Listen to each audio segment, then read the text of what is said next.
अस्सलाम वालेकुम दोस्तों, मुझे नदीम खिलजी कहते हैं। दोस्तों एक सवाल ये आया कि ये जो धमाके होते हैं, आपको पता है पाकिस्तान में दहशतगर्दी की फिर से एक लहर आ चुकी है और बड़ा एक अजीब सा एक पहलू है।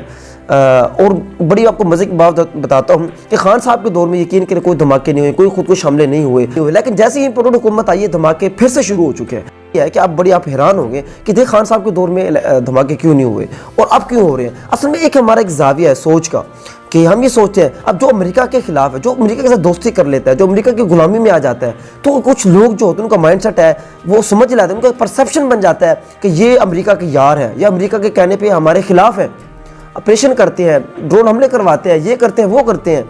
तो इस वजह से एक माइंडसेट बन जाता है। खान साहब हमेशा का एक जो पॉइंट रहा है वो अमेरिका के खिलाफ रहा है।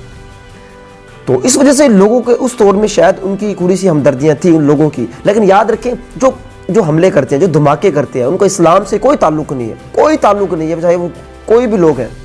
लेकिन याद रखें हमारी कुछ गलत पॉलिसियाँ हैं, उन गलत पॉलिसियों की वजह से जो मजलूम लोग होते हैं, जो एक इतने ख़ास जहन के लोग नहीं होते, वो भटक जाते हैं, वो फिर इस तरफ आ जाते हैं कि यार हम उसको वो धमाके कर दें, ये कर दें। लेकिन याद रखें ऐसे लोगों का मैं फिर कह रहा हूँ इस्लाम से कोई ताल्लुक नहीं है।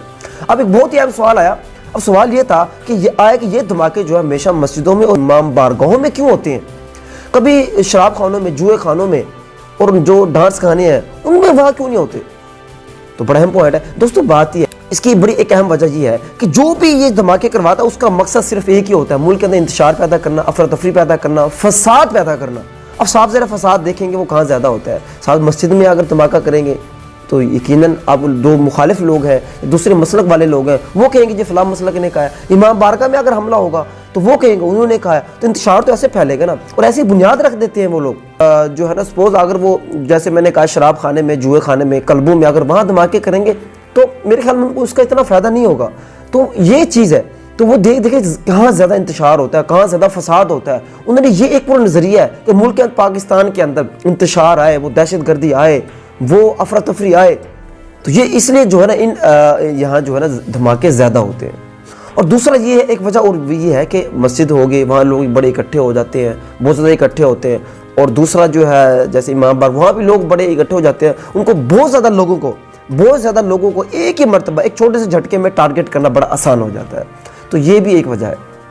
बाकी अल्लाह हिफाजत फरमाए हमारे इस मुल्क की, हमारे इस मुल्क के पाकिस्तान की, इस पाक वतन की। अल्लाह ताला हमारी हिफाजत फरमाए।